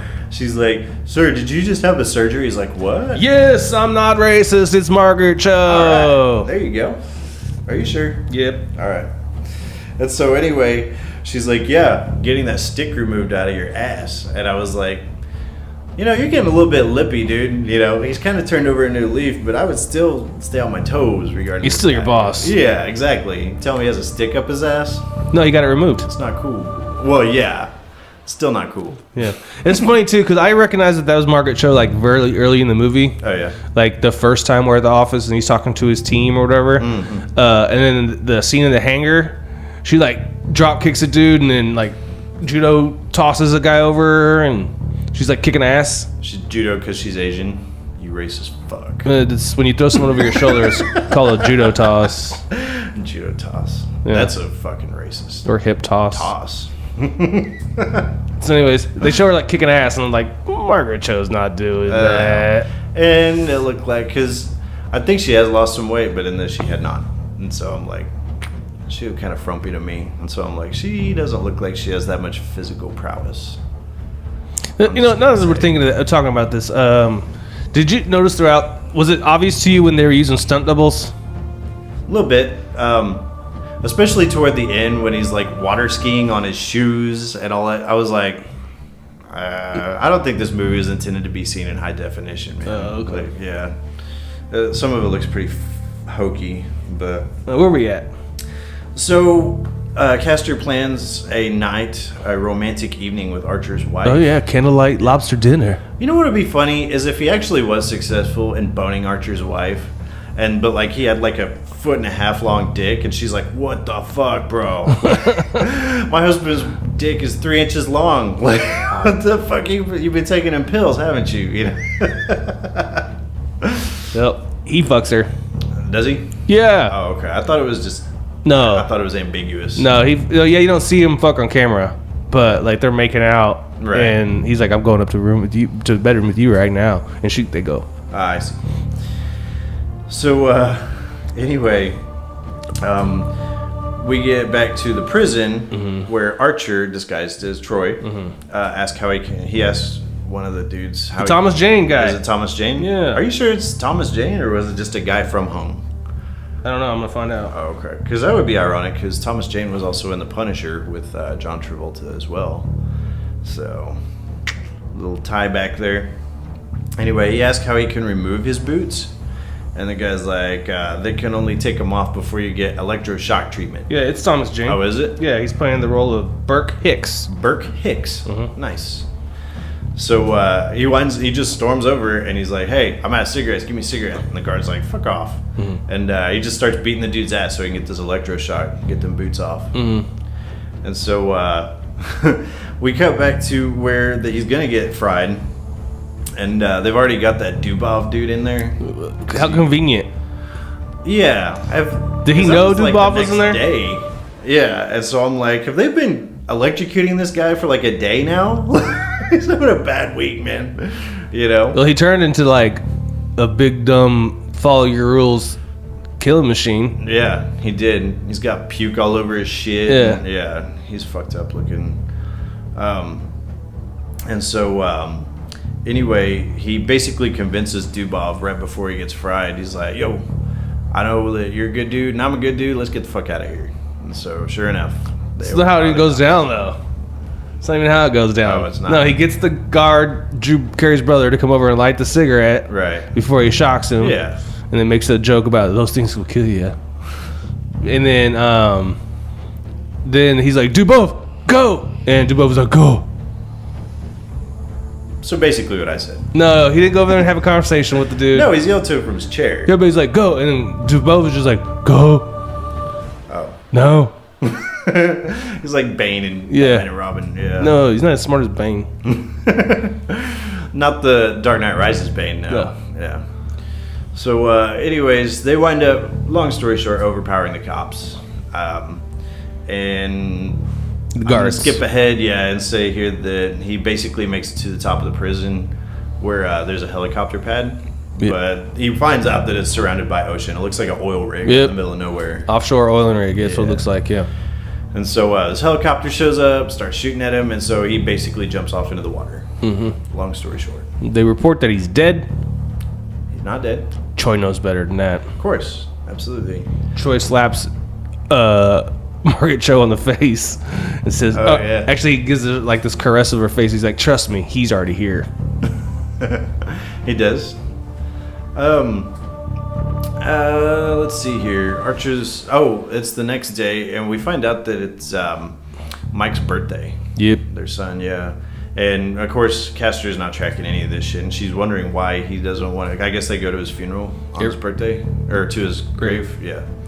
And so she's like, "Well, why is he acting like this? You know, like, you don't want to go now?" And he's like, "Oh, I guess so, you know, whatever." And so they go, and she leaves like a toy truck or whatever there. And I don't know. I was kind of having a hard time reading him because I almost felt like he kind of felt bad, you know, whenever he actually went to the grave and saw how it affected the Eve, you know. But maybe a little bit. But I might be wrong. No, I made him feel bad. I mean, he definitely... It was an accident. Yeah, he didn't want to kill the kid. He wasn't trying to kill Mike, you know. Yeah. So, they report that Castor died. The real Archer goes... he steals a car and goes to the hospital where his wife is a doctor. Mm-hmm. I'm like, he's higher up in the FBI and his wife's a doctor. These guys got to be fucking balling, dude. Should be. And I'm looking at it like, why does their house suck? It doesn't suck. It's just a normal house. Well, yeah, and I mean, I wouldn't say that it does suck. But It's a house in L.A. Well, that's a valid point there, because that shit ain't cheap. No. Yeah. And so, anyway, at the hospital, he calls her on the phone, and he says that her husband isn't who he seems, and she doesn't believe him. She thinks it is stupid. She says, don't call back. So Archer calls Castor at the FBI office. I don't know why. You would get the element of surprise, maybe at least a little bit, if they're like, well, he didn't show up. Maybe he did die, But whatever. Archer goes to see Dietrich, his old crime amigo, the bald head. There was a scene earlier where they were like interrogating him and he wasn't going to give anything up. Well, he actually goes to and sees Eve at the hospital. He's one of the guys that. No, Archer does go to the hospital and tells Eve that his blood type is O negative. That was later. It was? Yeah. Oh, okay. It was. So he goes to see Dietrich. Dietrich brings him the little box full of drugs, money, chiclets, guns, all that stupid shit. I guess his crime starter pack, if you will. And so Archer tells the cronies that they're going to attack Archer at home, which is Troy, of course. And he wants to take his face off. Yeah. And they're like, he's high. Yeah. Oh, yeah, he's really high. I don't know. They gave him drugs. I don't know what they poured in his water, but I don't know. It fucked him up pretty good. Yeah. And they're like, face off? And he's like, face off. Yeah. That's trailer fodder right there, man. So I said hide from that 70s show tries to rape Archer's daughter. Yeah, I wrote hide too. Oh, yeah. They call him Carl, but he'll always be hide to me. I don't know. Apparently Danny Masterson really did shit like this. Yeah, kind of a creepy... Danny Masterson, yeah, he's kind of a creepy bastard. So, I heard that didn't they stop doing the ranch because of that? He's off the ranch. Oh, okay. They should bring on like Fez. That'd be good. Over. Oh, they did? No, so that'd be good. Oh, yeah. So, that's about the time that Troy sees the altercation taking place in the car, and Troy just beats his ass. Rips him through the window. Yeah, busts the window, rips that dude out. What I like about him busting the window on the Corvette was that he used his foot. Oh, yeah. Yeah. Instead, like in the movies, you always see him like smash with their hands. Don't do that. Yeah. Way smarter to go with it's the leg. It's going to hurt a lot. Yeah. So he basically takes his daughter in the house and she's like, I know you haven't been the same since Mike died. And he kind of shares a moment with her and he's like, here, take this. He's like, gives her a butterfly knife. Yeah. He's like, if that dude fucks with you again, put this in his leg and twist it. He's like, so the wound doesn't close. Yeah, he won't be able to stop the bleeding. Yeah. And so we see where Pollux, yeah, he's spying on Archer at Troy's house. Yeah, he sees Archer like almost getting it down with Sasha's looking good, man. And he calls and tells Castor. Castor's like, great, that's fantastic news, So the reason why is because he calls the FBI to show up and then basically storm this hideout, Yep. We meet Troy's kid, Adam. Yeah. Weird face swipe. Does the face swipe? If I was that kid, I'd be, what the fuck? Get up off me. Stranger danger. Right? Don't touch me like that, man. We ain't that close yet. Which he actually, there's a weird moment. I think it's because he's still high and he's like, oh, Mike, and like gives him a hug and all that shit. He's like, he's not, he's like weeping. Yeah. Michael. Really dramatic. He's like holding him super tight and Sasha's looking at him like, what the fuck, bro? Yeah. We find out that is Castor's son, actually, though. Yeah. From Sasha. And it's right about that time the FBI opens fire on Castor's hideout. They just start shooting the fucking place up from across the street on another high rise. Mm-hmm. They ain't gonna do that. Light it up. They're not gonna do that. No. They're gonna do hard entry on the place. Mm-hmm. Flash grenades and all that shit. Yeah. Absolutely. No, they come ziplining in and like fucking Errol Flynn. Rappelling in. Locked and loaded. Yeah. It's stupid. A lot of people die. Oh, yeah. Yeah, it's a body count in this thing, man. I mean, like, pretty much everybody dies involved in this except for Archer, Troy, Sasha, Adam, and then Dietrich. But then he bites it. Then he bites it. Yeah. Adam almost bites it too at one point. Yeah. Because basically Archer's like, he doesn't want the kid to be like freaking out or anything. He's like, put your headphones on. Me and Mike were talking about Somewhere Over the Rainbow. Somewhere over the rainbow. It's going on the whole time. I do kind of like when they're playing the song, and it's just this montage of motherfuckers getting mowed down. I think it's kind of a nice touch. It's, to me, one of the most memorable scenes. Yeah, it's cheesy, Hollywood, overly produced garbage, but it kind of works for me. So, yeah. Okay. If you feel so strongly about it. Yeah, I like it. That's all I'm going to say. So anyway, Troy's almost about to shoot, because Troy shows up, and he's almost about to shoot at him, and that's whenever Dietrich jumps in the way. And he catches one in the neck, and it's his jugular. That's pretty much it for him. Then we see where, long story short, I wrote down the Archer versus Troy gunfight with the mirrors. Yeah, kind of clever. Yeah, kind of, sort of, because they're shooting at each other, at themselves. Right. It's kind of different when you look at it under the face swap terms, because there's this like a wall and it has a mirror on either side, and they're both on each side of it, basically taking cover, and then they're gonna shoot each other, and then like they're facing the mirror, so they see what the other person should look like. Basically, yeah. They see the face of their enemy. Right. Yeah. But it's on them. Mm-hmm. Exactly. I like it. Yeah. It's convoluted and contrived, but how? Once again, it worked because the whole situation's so contrived, man. Look, once you get past the weird face swapping scene, you just have to buy into the fact that they're different. To get past that, they done swapped faces, bro. I know, but in my mind, I'm thinking, I can't get past it. So you get, god damn! I cannot believe the Star Trek fan can't get past one little thing you have to just accept. But Star Trek's supposed to be science fiction, otherworldly. This is supposed to be set in real life, It's the secret covert special operations guy. It's an unrealistic one. You don't know about the laser dude, okay? You don't have classification for that shit. You're full of shit, Mike. I'm full of shit. I'm full of shit. The sci-fi guy who believes that Klingons and Vulcans are kicking it with humans is way more viable. They banned forces to fight the Borg. Yeah. I'm just saying. I thought it was the whole thing's so convoluted, but it's not convoluted. It's fiction. I guess it's something. It's just it's a tough pill to swallow. We'll say that, dude. I'm gonna say it again. You believe that we're out there traveling the galaxies, fucking hanging out with other alien life forms? I don't believe that at all. I just like the story. Okay, but you can buy it for the story. Yeah, you accept that fiction. Sure, it's the future. Who knows what's out there? You could accept this fiction. This isn't the future. This is present day. This is 1997, like 21 years ago, and they're saying they're trying to pass this off, and nobody is supposed to ask questions about it. It's one of the greatest films of all time. This guy he can't get past this stupid face surgery. Yeah. Anyway, Troy actually mentions that he enjoys boning Archer's wife. Yeah, I'd say that too. Yeah, that's a bad thing to say, man. I would say it. Oh, I would. I'm Troy. But that's a fucked up thing to say. I'm Troy, right? Yeah. I'm definitely telling you I fucked your wife. Oh, yeah. Yeah. Because you did. Yeah. So she fucking loved it. Right. Yeah. Yeah.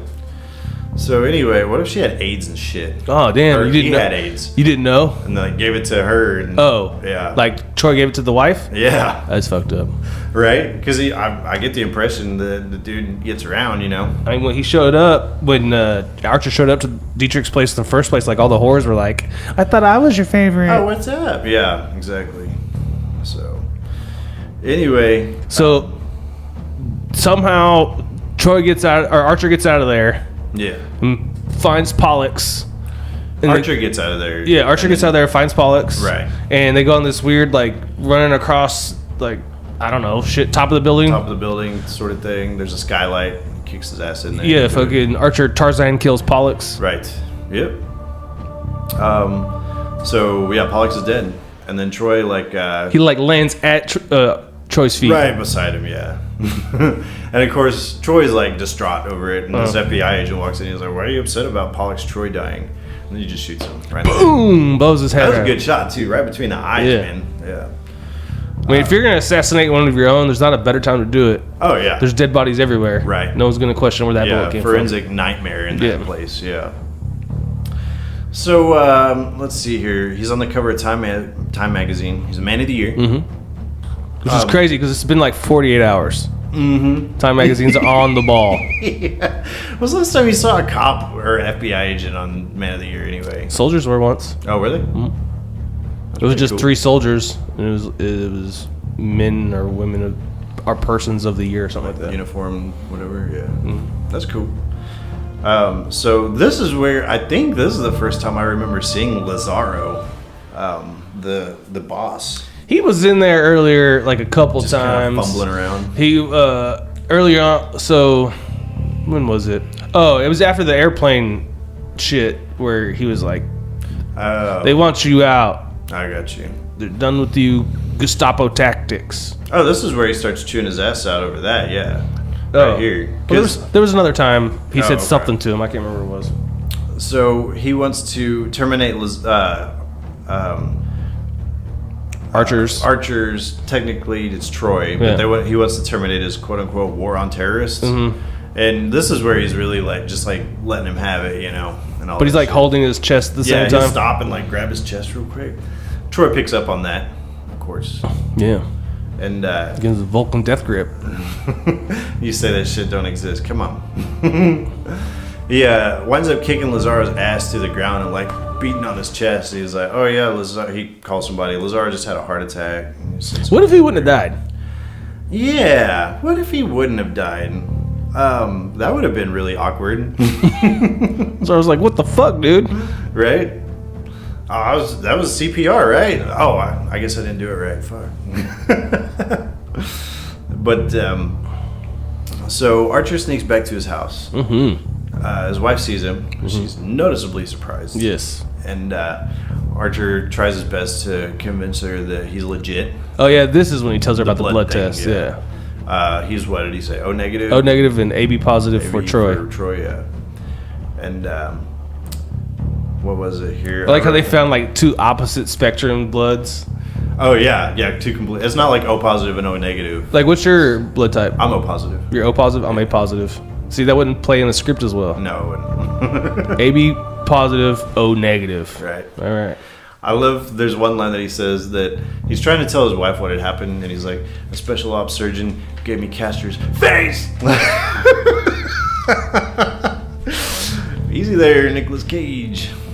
Do you think that they do a good job of pretending to be like Nicolas Cage does a good job pretending to be John Travolta, and so likewise? Yeah, I think they do a good job of playing the character. Yeah. So well, and I'm wondering more about like speech patterns and different mannerisms and stuff. Not so much. I don't think so either. Not so much, but like Archer, you can definitely see Archer when he is Troy and when he's Archer. There's a definite difference there. Yeah. And same thing with Troy. When he is really himself Troy versus when Archer's playing Troy. Right. You can definitely see the difference. I think that has more to do with script, I think, and less to do with their acting ability. Because they wrote, obviously Troy's Archer is very different from Archer's Archer, But as far as just from the acting goes, there were maybe a couple of scenes where I was like, oh, he's kind of acting like Nicolas Cage a little bit. But for the most part, I don't think that their acting necessarily shines through. But that's just me. Okay. So she finds out from she takes the blood sample from Troy when he's asleep, and she scans it in at the hospital. Sure enough, it is exactly the way that Archer said. The one thing I get with this scene here that it bugs me a little bit is Troy being who he is. Mm-hmm. Yes, he told his brother they're gonna play it straight now and all this stuff. They're gonna live the life. Like, I don't think Troy would be sleeping well at night. I don't think so. As Archer, he's just laying in bed, relaxed. Just like look like a normal suburban dad. Mm-hmm. Having a good night. At the end of a long day, just going down nighttime, drinking a beer. Yeah, because when she pokes him with that lancet, like he doesn't even move. Yeah, he opens his eyes. Rolled over a little bit. He opens his eyes, but then he closes them and goes back to sleep. Right. Oh yeah, he does look at her, doesn't he? And she's just reading her book. Maybe that's yeah, something like that. But I think if I was in that situation, regardless if I was the Troy or the Archer or who's playing who or what, Like, I would be having a really hard time sleeping at night. Shit's just weird. It would be a new environment. I would have trouble with it, I think. More so than he seems to be having, at least. But he's already a crazy person. That's true, too. He's definitely a sociopath. Yeah. So, Archer is actually at the hospital whenever she's doing the little blood test or whatever. And he convinces her he's who he said he is. Weird face wipe. Yeah, face wipe. Well, the blood test shows what he said. Right. Proves what he said. He had taken a bullet during the gunfight at Dietrich's place, and so she stitches him up. And turns out they make Troy the new acting director of the bureau. Yeah, because Lazaro's dead. Right. I mean, there's a little bit where Troy shows up at the hospital and she like hid Archer, whatever. But, is that when he grabs the secretary's ass? I think so. Yeah. He goes again. Right. Yeah. That secretary looked pretty good. She's a good-looking woman. You're not allowed to do that. No, absolutely not. No. I mean, if you're going to do that, you picked a good one, but I wouldn't do that regardless. Good. Yeah. I like your reaction. You sexually assaulted the secretary. Well, She's hot. She had it coming, So anyway, the movie kind of comes to a head with Lazaro's funeral. Yeah. Archer's gonna go, Troy's gonna go, Eve's gonna go. She did happen to send away the daughter, though. Jamie. Yeah. And she basically tells Troy that, I don't know, she took $50 and ran off. I don't know. She won't even come to Michael's grave. You think she'll come to your boss's funeral? Yeah, exactly. And so she's like, she doesn't give a fuck about your boss. So I wrote down slow motion doves. Mm-hmm. So many doves in this fucking end of this movie, man. In this scene in particular. Yeah. There's doves all over the church. I'm like, somebody close a fucking door, bro. That's ridiculous. I would hate to be the janitor at that church after all them doves hang out all day. But they start the service and the altar boy gives Michael's picture to Troy. Right. And he wads it up. Kind of fucked up. Yeah. And then after the service, Archer shows up at the altar, as does Troy. There's doves everywhere. Mm-hmm. And then we get to... They have like a little brief shootout. And like one or two shots, and then Troy tells Archer he's got Eve and Jamie. Mm-hmm. Jamie's on her way. Right. Sasha's there too. Yep. Sasha's there too. Then a couple of the thugs show up. Mm-hmm. A couple of Troy's archers. Big old Mexican standoff. Yeah, I think there's 6 people holding guns in different directions. Yeah, pointed at everybody's head. They don't even know who the fuck to point it at. You know? So Sasha keeps calling Archer baby. Right. Because he looks like Troy. Mm. And the wife keeps looking at like, what the fuck? Like, why is she calling you baby? Yeah. That's what I thought too. If I was the wife, I'd be like, "Yeah, you been banging her? What's going on?" But so everybody starts shooting everybody. Archer's wife doesn't get shot. No, she doesn't. But Sasha does. Yes. She asks Archer to take care of Adam. Right. Don't let him grow up like us. Basically, yeah. And so Troy is still alive. Jamie shows up. She almost gets shot. I just wrote big shootout ensues, basically. Mm-hmm. It's just a hail of bullets, till the end of this movie, basically. At the end of it, though, Jamie winds up pulling a gun on Archer, thinking that he is Troy, and she shoots him in the shoulder. Well, so at this point, Archer's voice modulator... It's fucking up. It's already fucked up, so now he sounds like himself. So you got Nicolas Cage yelling out using... Travolta lines. Yeah. It's really weird. And she's like, what the fuck is going on? Yeah, what am I going? Yeah. And so she shoots Archer. In the shoulder. Yeah. And then Troy takes her hostage. Yeah, and then licks her face. Oh, yeah. Gross, man. Yeah, it's really great because... Don't lick a motherfucker's face. Well, and that she thinks it's her dad. Yeah. So he... Messed up. Dad held her hostage, licks her face, and then when what happens? How do they get out of there? She stabs him with that butterfly knife in the thigh and twists. Yeah, she followed his advice. Mm-hmm. And so they take off, and she hugs her mom real tight, and she says, "Please tell me what world I'm in." Right. Yeah. Basically, it all boils down to Troy grabs a boat, because I guess it's a church on a pier in L.A. Yeah, that's how we get down, dude. Don't question shit you don't know. Man, that's funny. I like it. So Archer, he shoots like this dude that has a boat, and he takes the boat.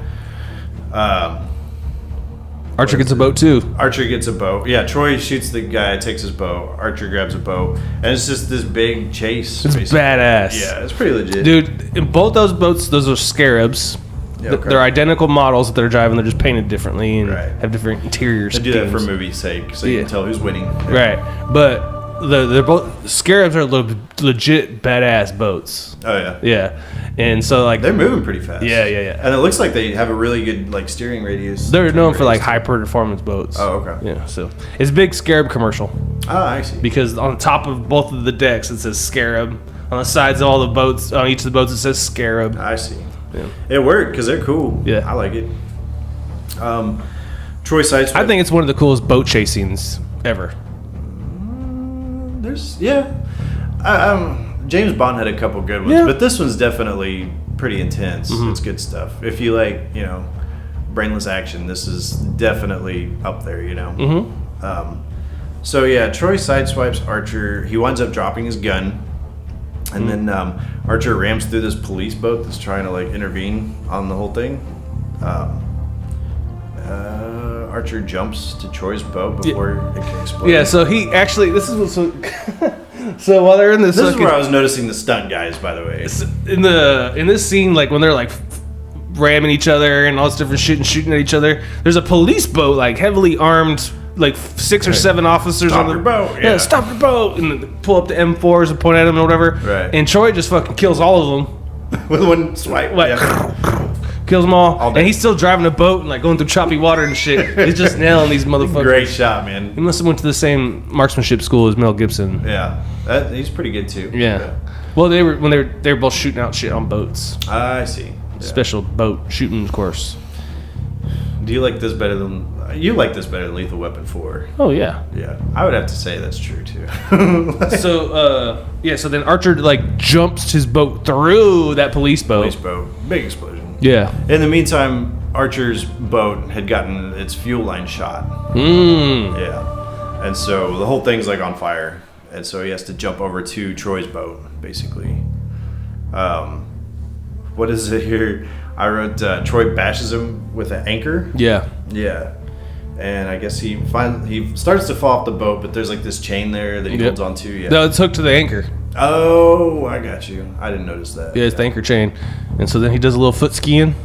That's pretty cool, but obviously a stuntman. Before he did the foot skiing stuff and he was on his back, Yeah. it looked like he was getting his ass fucking kicked. Oh yeah, it's choppy water. That looked Definitely. painful. Oh yeah, and I think that might have actually been Nicolas Cage. No. You don't think so? No way. It's the same dude who did the foot skiing.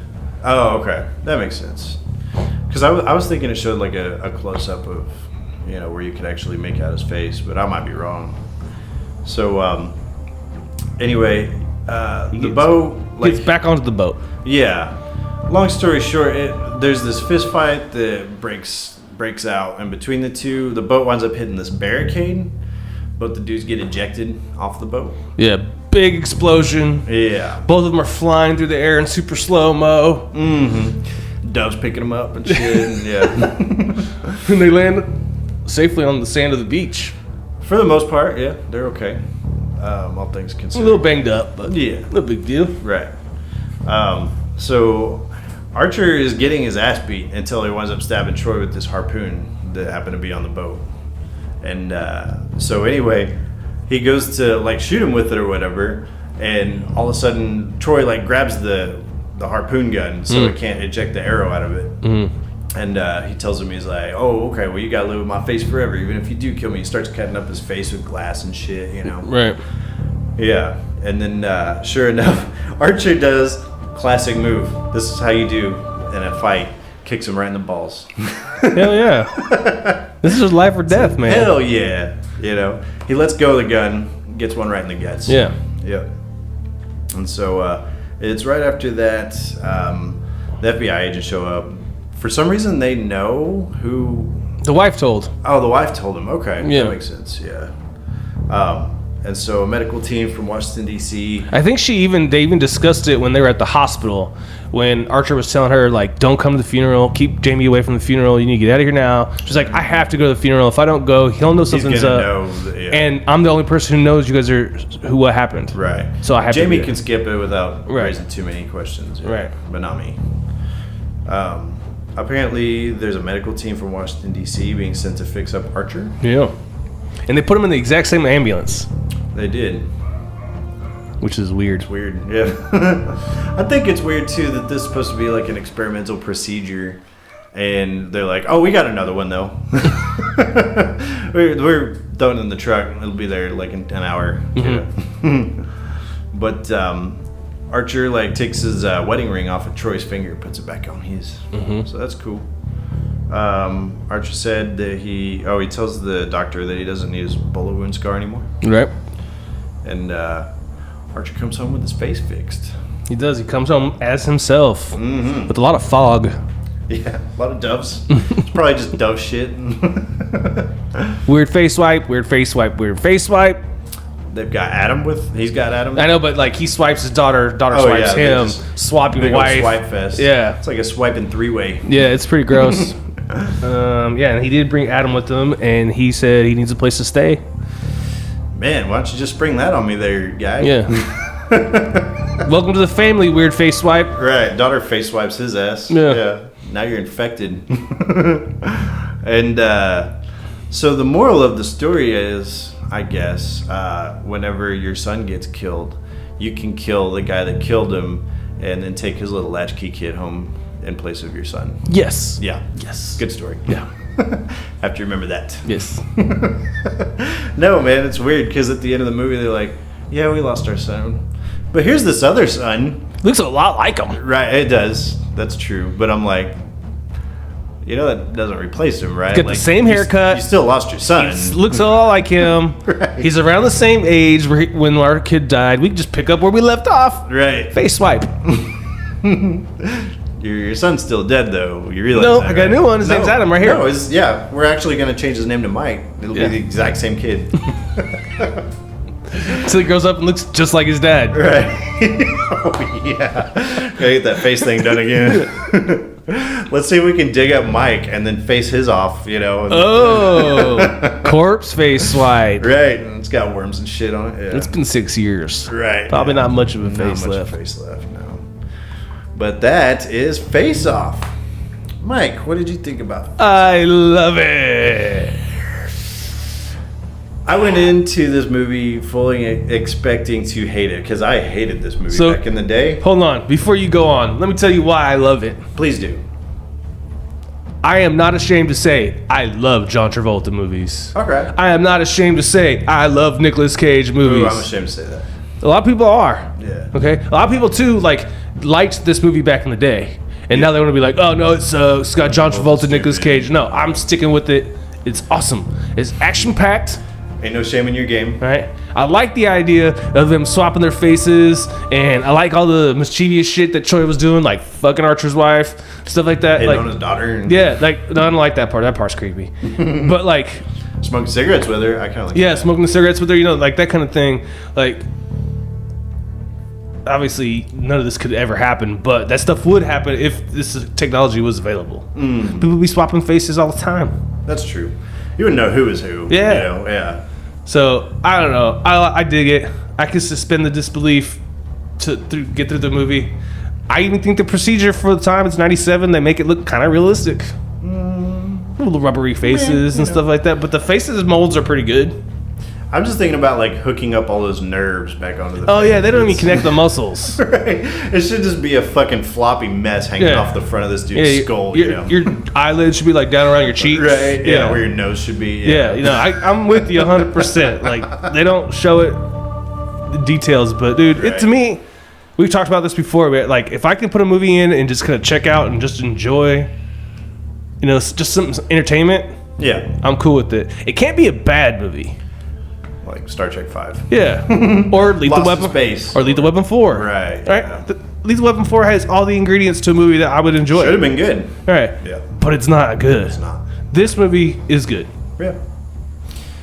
I'm going to say on record that I went into this fully expecting to hate this movie because I hated it back then. Mm-hmm. And I was talking to my wife when we were driving in y'all's house yesterday.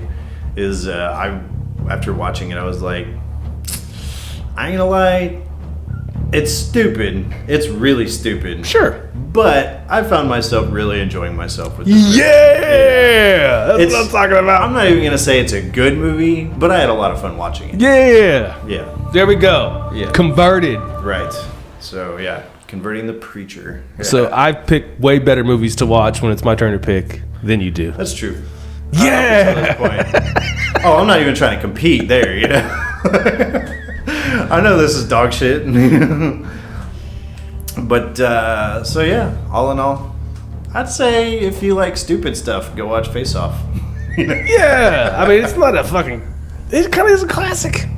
Oh, I'm not even going to go there. No, people still talk about it. They do. And I'm not saying it's a classic, like, aspiring filmmakers should watch it to study it and all that stuff. No. If you want to make a good movie, make Face Off. No. I'm just saying, like, it's a classic film. Like, everybody knows about Face Off. Yeah. People still talk about Face Off. Whatever. I don't know if I can go down that road with you. Okay. But, yeah, no, people do talk about it. I wouldn't even say that I think it's a classic. But I will say I enjoyed myself, so. Mike. Yes. Did you watch anything worth mentioning this week? We know you didn't watch The Witch, so. No. I don't know if I watched any movies. We watched that new Joe Rogan stand-up thing. Yeah. I did. What? Netflix. Strange Times. Yeah. It's pretty funny. Yeah, it's funny. I binge watched a show that's a Netflix original, Maniac. Oh, you were talking about that, yeah. With Jonah Hill and Emma Stone. So it was pretty good. I'm a big fan of both. Mm-hmm. I didn't know anything about what the show was. I purposely didn't like look it up or anything. Right. I was just like, Jonah Hill, Emma Stone, watching it. I'm down. Yeah. It's twisted.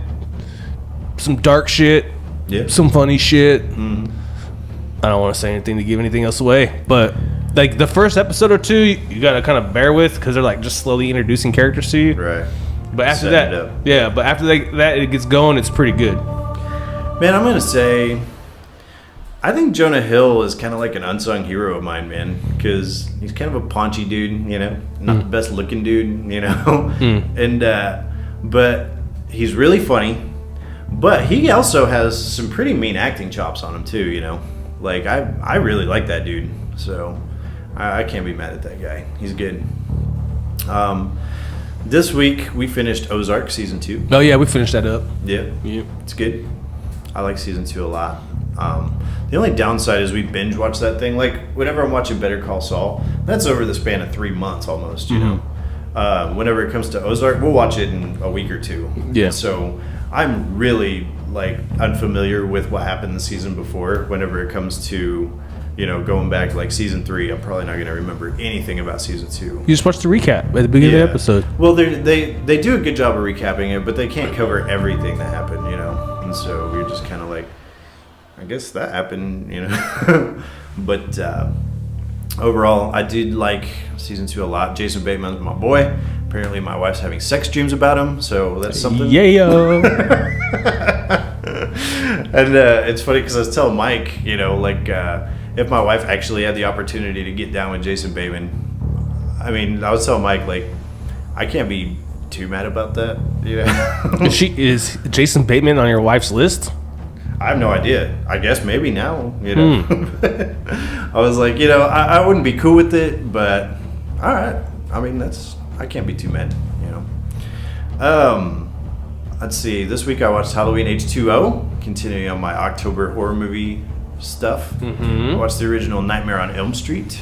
I like that. And Nightmare on Elm Street 2. Didn't like that so much. I'm going to say this too, Mike. It's really weird because I've seen a lot of horror movies in my time.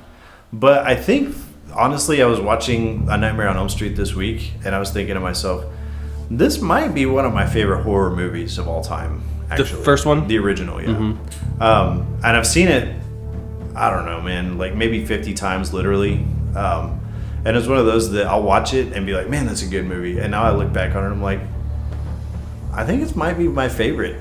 The Shining's up there pretty high, but Nightmare on Elm Street's great, man. the first one. It's a great movie if you like that sort of thing. So, I don't know what my favorite scary movie is. yeah. Probably something definitely Stephen King. Oh, okay. Christine. Oh, I never saw Christine. It kind of freaked me out. There's a buddy of mine that was talking shit on Cujo. I actually like Cujo, man. I do too, and I it thought scared me pretty kind of. good. Yeah. Rabid dog, and they're stuck in a car, and the kid, it's like super hot outside, and they can't get to any water or anything. Like, I remember hearing about Cujo for a long time before I actually saw Cujo. yeah, And it was a Saint Bernard. yeah. And I was, because in my head, like, Cujo was always like a Rottweiler. Oh, okay, like a vicious dog. Yeah. Because you think Saint Bernard's like Beethoven. Yeah. Like, no, he's cool, you know. Yeah. So when I saw that, I was like, that was kind of freaky. Yeah. But like Pet Cemetery That's a good movie. Mm-hmm. I like that one a lot. scared the shit out of me when I was a kid. Yeah. Children of the Corn. That one, not as crazy about. I like Pet Cemetery way better than Children of the Corn. Me too. But I'm just saying, there was a lot of movies back in the day that scared the shit out of me. Yeah. Did you ever watch Thinner? I'm sure I did. It's where you're just like wasting away, right? Yeah. Uh-huh. Yeah. That Can't- was one that we might have to talk about at some point. Lawnmower Man. The fuck out of here. Shawshank Redemption? It's not No, scary that's at not all. a scary movie. Anyway. White Chicks is a scary movie. White Chicks? Yeah. The Damon Wayans Yeah. or Sean Marlon Wayans? Yeah. Their faces are horrifying. That's scary as fuck. You are not selling me on this at all. They look like a fucking freak show, man. But do you know what we're watching next week, Mike? Give me a hint. Sandra Bullock. Legally, no, that's not the right one.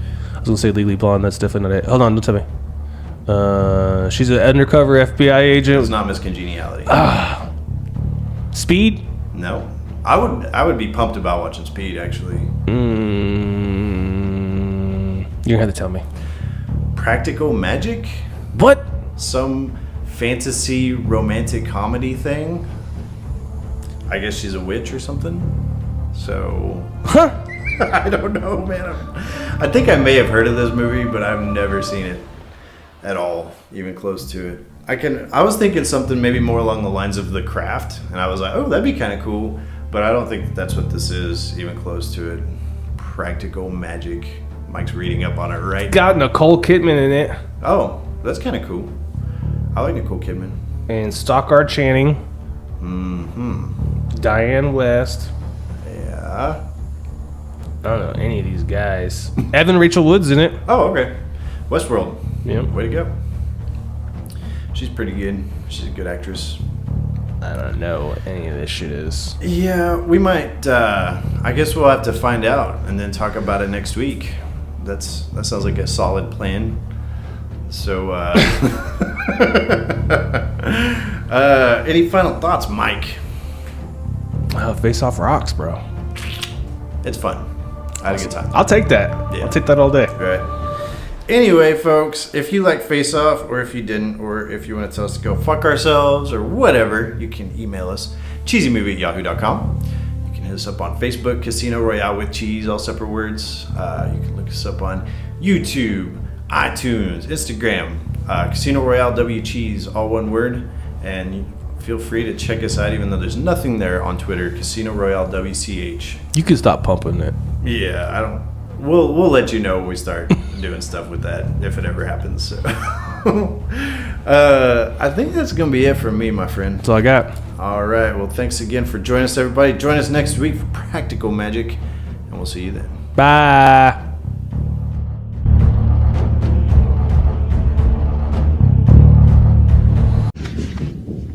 I'll be back.